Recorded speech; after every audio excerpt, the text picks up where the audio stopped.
There is one kind of story that is part of the folklore of many cultures in human history around the world. The story of the little people. Humanoids that look like humans, only very, very, very small. There are tales of leprechauns in Ireland, dwarves in Germany, Nunos in the Philippines, Nitawo in Sri Lanka, and so many more. No archaeological evidence was ever found to prove their existence. Maybe because they carefully made sure they would never be found.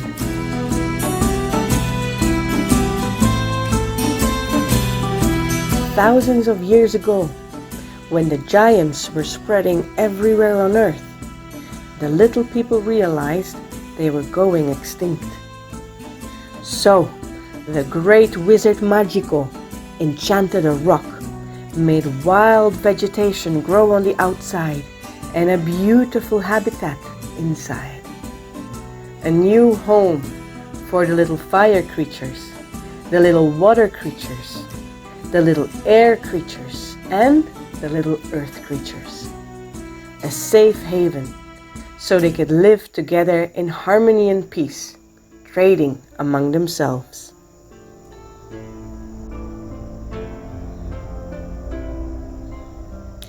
The air creatures had little wings, and they lived in the high canopy of the jungle, inside the dome of this magical world called Mythic. They processed the branches and made poles, planks, ropes, and baskets. They also wove fabric and built balloons that would carry them to platforms at the fire creatures' caves, where they traded their wares for metal objects like nails, hammers, and spades.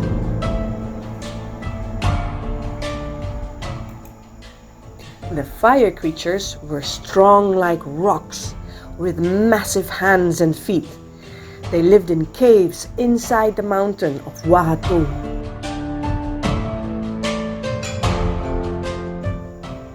They used small veins of lava in the mountain to forge metal, and together with the air creatures, they constructed a crane to trade their wares with vegetables and fruit from the earth creatures.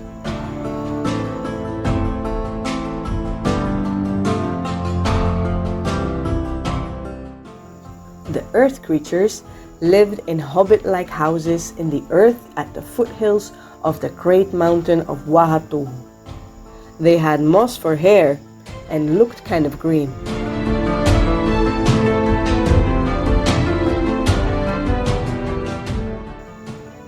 They cultivated fields with the aid of giant snail-like creatures and built canals and mills with stone, harnessing the powers of the rivers flowing down the mountains.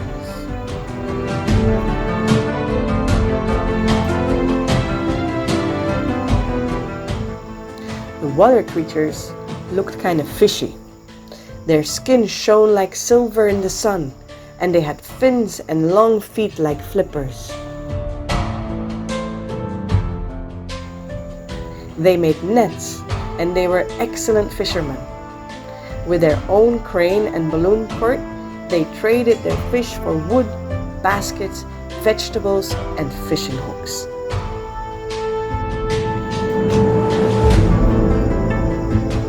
They all lived peacefully for thousands of years in the paradise world of Mythic that the wise Magico had created for them.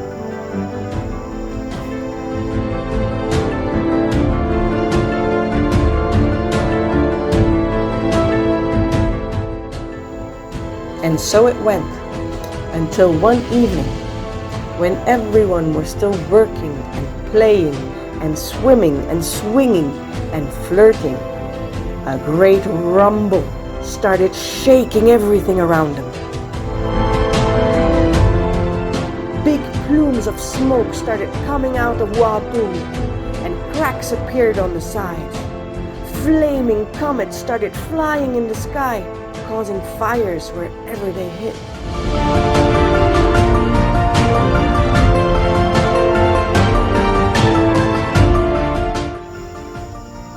Magico understood in an instant that he had made a mistake he didn't know how to fix. The gift of fire he had deposited in the belly of Wahatuhu was out of control and was about to destroy the whole world of Mythic in one monumental volcanic eruption. Having only seconds to act, he cast his most potent spell, a spell given to him by his grandfather, but one he never expected to use. Without hesitation, he petrified the whole of Mythic, turning to stone all the creatures, all the plants, as well as the lava that was about to kill them. All life in Mythic was suspended. The mill stopped turning. The water stopped flowing. The joyful laughter of Ahila on the swing stopped, and Ahalo, who was pushing her, would not get to ask her to marry him as he had been nervously planning.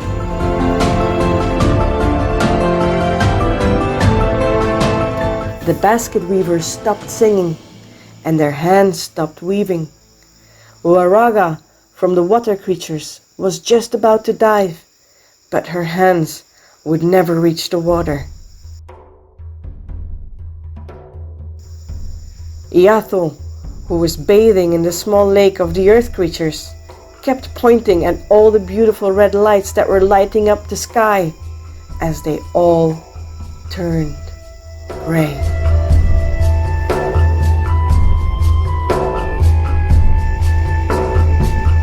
Magico was devastated. For the first time in his life, he was utterly alone.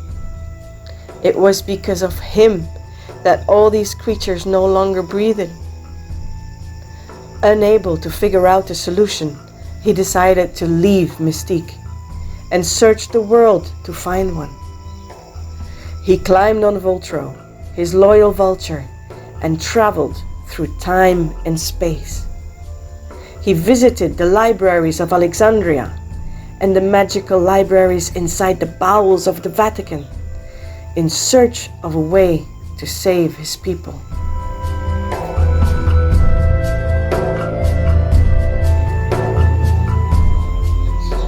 The years were passing and passing, and he was finding nothing.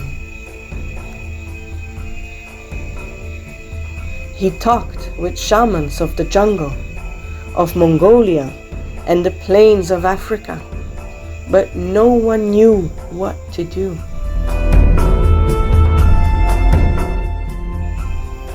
He consulted with gurus, sages, philosophers, wizards, and warlocks, and studied the precious scrolls and the hieroglyphs of times past.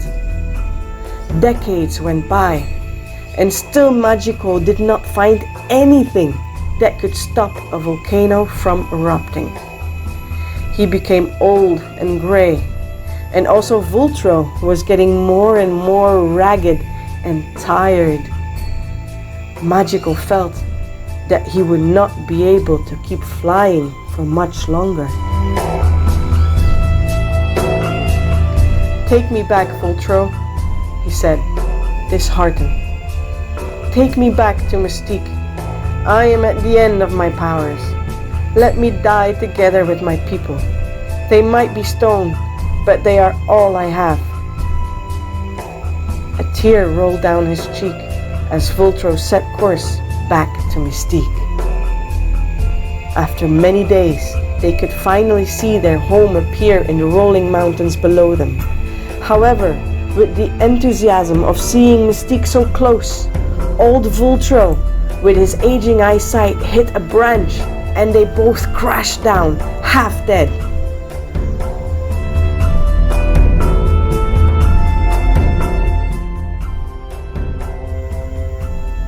When they hit the ground, Two huge monsters rushed towards them, growling hellishly, baring their teeth and their infernal tongues. Vultro spread his wings over his dying friend and master and readied himself to be torn to pieces. Like thunder, a booming voice reverberated in the skies. Happy! Mocha! Fuck off! While the monsters instantly quietened and sat down, two giant hands picked them up and a voice boomed. What do we have here? Looks like you guys need help.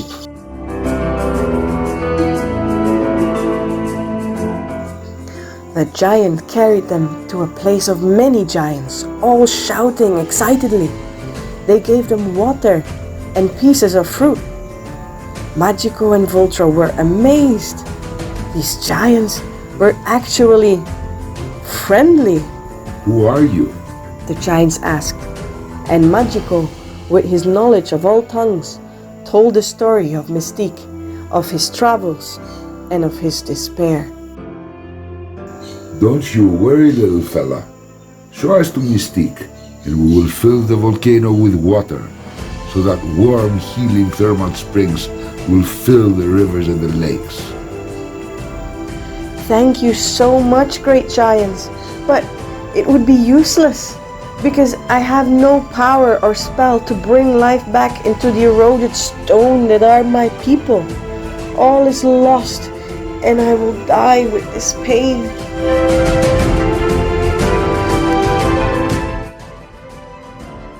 Don't be so glum, little fella. We have magic paint that will bring life to all the stone.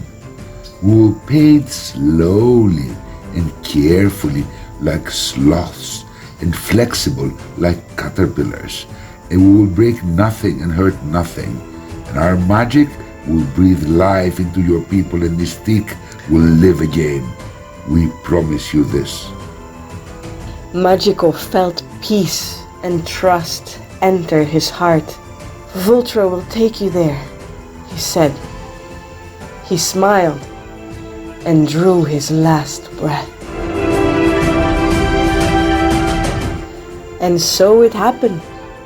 And now Myztík lives once more with new friends, the nice giants, who visit Myztík to bathe in her hot springs and the beautiful waterfall that now and forever comes out of the crater of Wahatohu.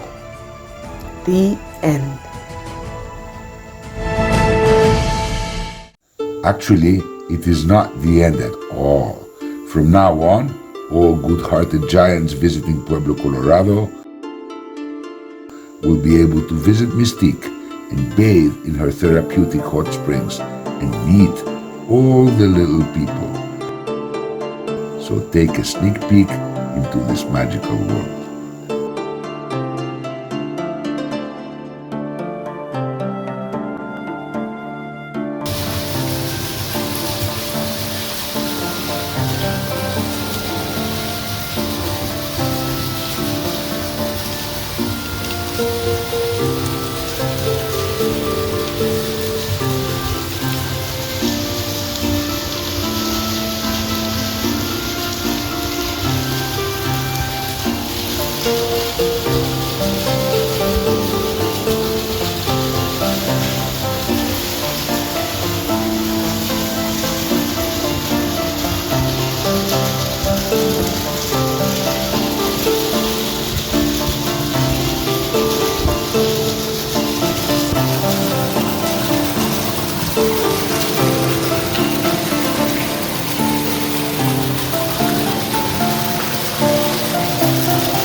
These are the giants who painted new life into Mythic.